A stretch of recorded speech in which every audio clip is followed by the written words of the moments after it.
Na realidade é um comprometimento que eu adquiri justamente por Caminhos de Pedra ter todo esse envolvimento com a comunidade. Eu assumi o compromisso de presidente da associação justamente para quê? Para que novos empreendimentos, novas famílias, novos saberes fazer-se seja dado a cada ano que passa, dependendo de conforme a necessidade que vem vindo, partindo de uma base leal, história e cultura. Ele é um marco e ele precisa ser olhado, eu sempre digo, por município. Ele é uma renda que volta em impostos e ele é um marco cultural que beneficia não só o povo daqui, os de fora também.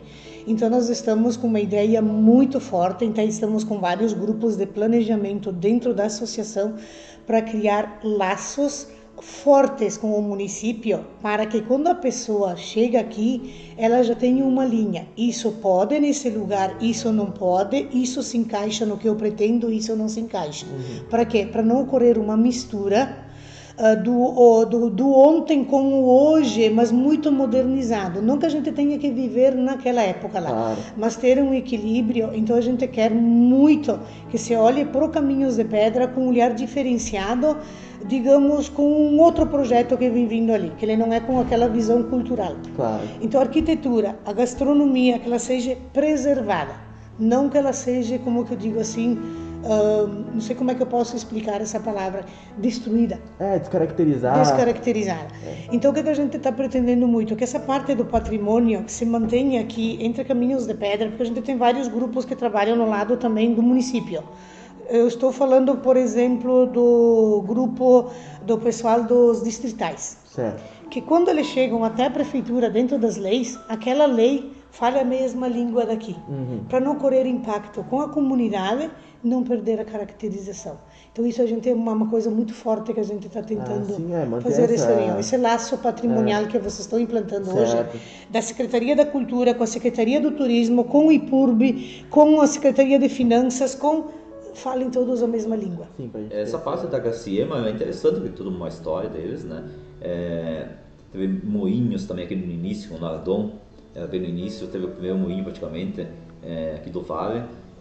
A primeira vez que foi ligada a energia elétrica, tinha uma pequena usina aqui perto da Tecnovim, e tem muitas partes no interior mais escondidas que o pessoal não conhece. Tem muita história aí que o pessoal não se interessou, alguém em pesquisar, né? Sim. Tem muita coisa escondida, casarões. Aqui na Leopoldina também tem um casarão incrustado entre 3, 4 casas que ninguém conhece, ninguém vê. E acabou desabando, né? Até a Cristiane Bertocco me acompanhou uma vez lá, tem umas fotos desse casarão. É uma pena. E a senhora nasceu aqui na linha Eulalia? Quem? A senhora nasceu aqui na linha Eulalia? Aqui nessa casa. Ah, que legal! Aqui nessa casa. E depois fomos crescendo, somos em 10 irmãos, então tu vê, era bastante gente, né? E a casa é a mesma. Sim. Quando o pai casou, então tinha só aquela parte do lado, só fizeram essas 2 peças aqui mais. Quando o pai resolveu casar, então fizeram até 2, porque eu acho que eles disseram, vem mais gente aí. A gente se virava. A gente nos era pequena, conforme dava, o vô, meu avô, fazia nós ir lá na cervaria tirar leite. Então, para aprender a tirar leite. Mas então, o que ele fazia? Ele fazia nós tirar leite das vacas que estavam secando. Para aprender, né? Sim. E depois, então, quando as vacas. E depois, quando nós aprendemos que sabíamos tirar, aí nós tirava. Mas nós tinha ali, tinha vezes que nós tirava 100 litros de leite. Eu sei que falaram várias vezes de uma pequena ponte de pedra que tem ainda um sistema, brasão imperial, que ainda é da época do Império. Isso seria interessante. Foi uma aluna aí do colégio que falou, né? E só que eu nunca consegui achar fora, a criança, a guria, 10, 12 anos, eu não lembrei quem era, né? Sim. Não preservei, eu acho que é uma zorra, não tenho certeza. Eu teria que ver, tentar achar, porque tem algumas travessias de rio com pedra, né, feitas de pedra. Isso bem em forma de arco, é interessante, possivelmente achar isso, né? Daquela ferraria que tinha uma vez aí na Tecnovim, uma enchente levou embora, né? É do Zandonai. E dessa ferraria descobri que a minha tia estava com as pedras, os rebolos que usavam para movimentar uma parte dela, né? Que era com a água. Duas das pedras ela tem lá, com aqueles veios no meio. Não sei se é para moer alguma coisa, mas era a ferraria que eles tinham lá a princípio. É interessante. Bem interessante. Eu não sabia e vou ver se dá uma trovada nela, quem sabe. Traz pra cá. Os Reis Magos, então, é tipo um trajeto, passa em algumas famílias. Antigamente eles eram um pouco piores, antes, né? Os nossos parentes chegavam numa família, né? Cantavam, eram bem recebidos, com alguma comidinha, né? Enquanto eles traíam a família, um ia escondido no galinheiro, pegava uma galinha ou duas, ia pra próxima casa, né? Iam levando, e assim, na brincadeira, né? Sim. Mas bem saudável. E pra cá veio essa Jordane pequena, tinha 16, 18 anos, e acabou ficando aqui, casou com o Sean Gabby. O casarão em 1906 foi construído, antes daí pelo sogro. Fizeram a parte de baixo, sempre um porão com as pipas, né? Sim. E ele fazia as pipas. Só que ele errou de 1 centímetro a porta.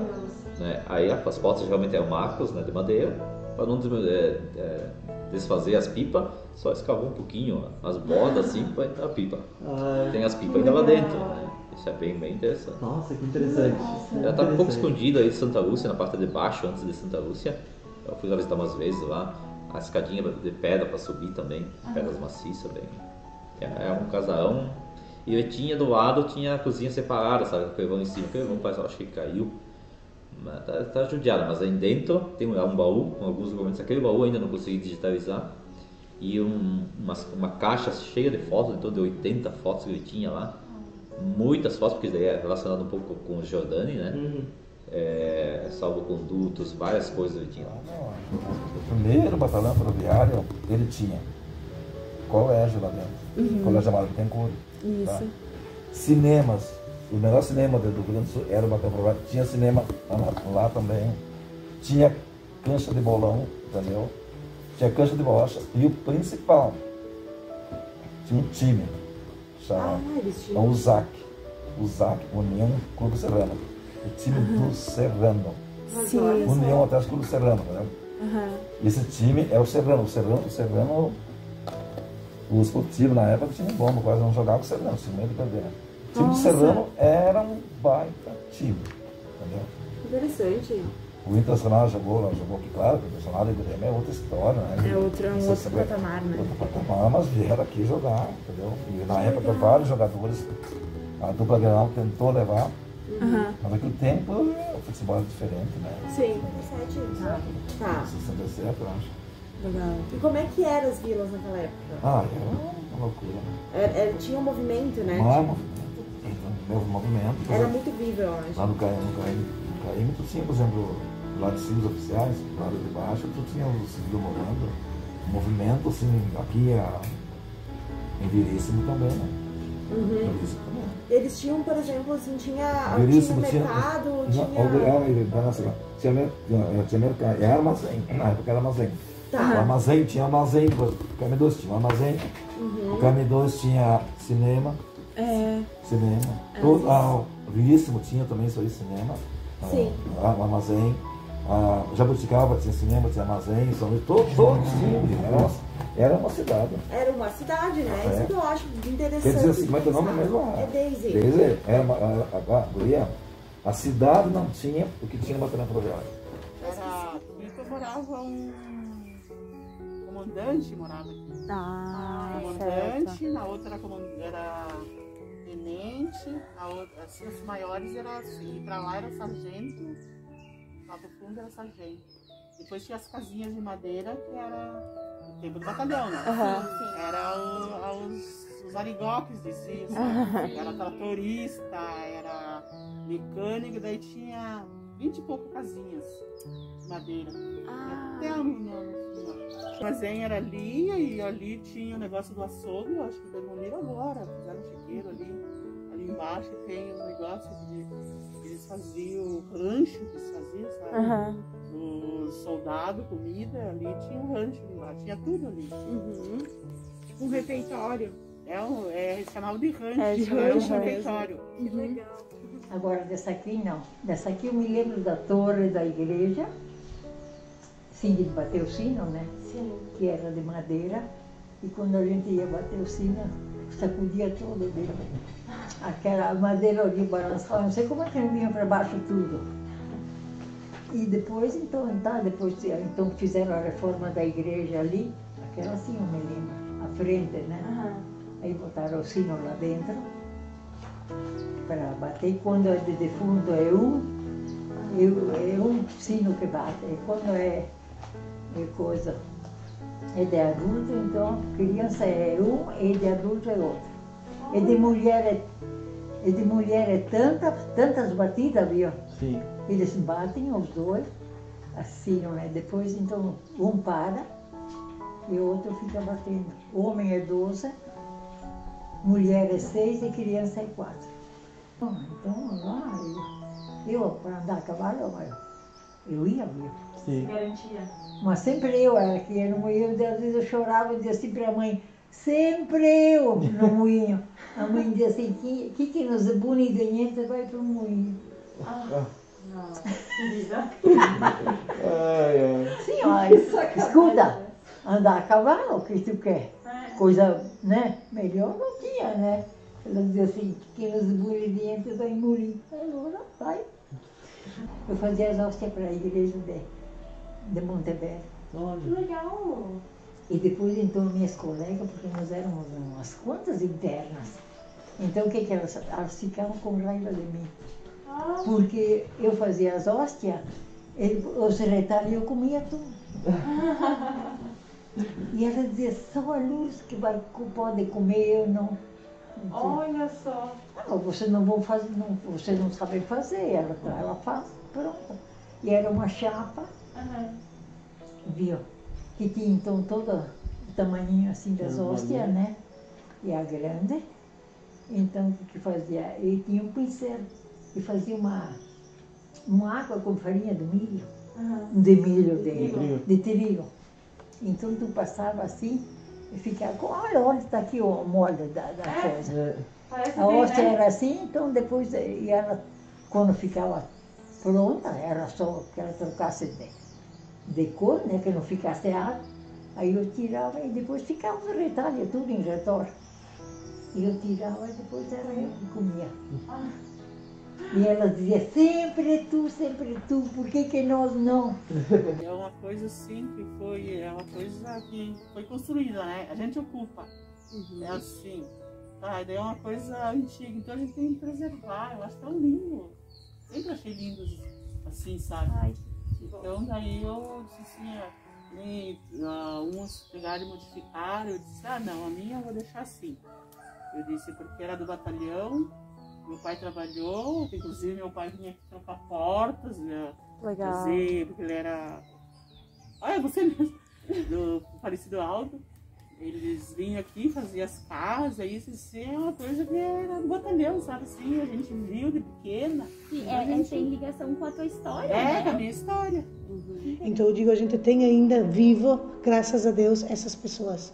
Então, com entrevistas que a gente temos já vários documentários. Tinha uma da minha sogra, que já faleceu também, mas ela nos passou muita coisa bacana, porque a gente está perdendo, né? Sim, acho que é muito importante a gente registrar ter esses isso. registros, sim, registros é importante. É o momento que a gente está fazendo, que nem aquelas pessoas que a gente compartilhou ali, que eu quero conversar, quero gravar, porque eu acho que é muito importante a gente manter esses registros, essas memórias, né? A memória tem que ser mantida. Não deixar essas memórias se perderem, né? Eu sempre, mas eu não tenho história. Eu digo, mas tu tem história, sim, porque senão você não estaria aqui. É só você pesquisar, ir em busca dessa história. Eu fui professora durante 30 anos.